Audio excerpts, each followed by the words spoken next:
Knowing your manager, knowing the exposure you're investing in, knowing the structure and the risks associated, knowing the trading and liquidity of ETFs, and the total cost of ownership.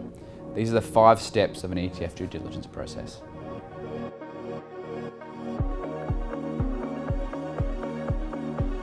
So knowing your manager is really important, and the best way to do that is utilise what's called tracking difference. Tracking difference is the difference between the index of the underlying, so the ASX 200, S&P 500, and what the ETF is giving you. For example, if the ASX 200 is up 5% one year and the ETF only gives you 4%, that's a 1% tracking difference.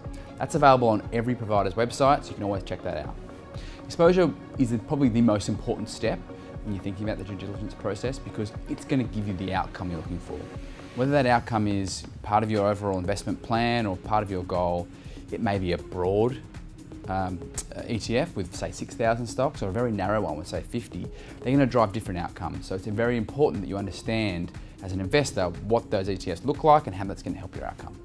Structure that we're talking about risks is there's 2 types of structure. One is called physically backed and one's called synthetic. Physically backed means that as an ETF provider, you go out and buy all the securities and hold them on behalf of the investor.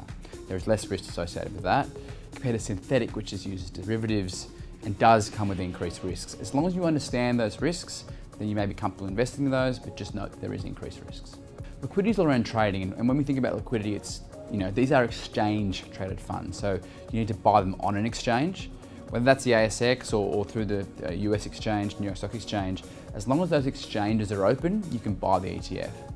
What we would say though, as a golden rule around trading, is that you want to always look to place a limit order when you buy an ETF. Don't utilise market orders. That's going to get you the best outcome. Cost is also obviously imperative. We as an ETF provider and any other ETF provider are trying to deliver you a low cost, transparent experience when you're buying an ETF, but note that does impact performance. There's also other costs associated, like brokerage when you're buying through a broker. Just note that this is part of the overall total cost.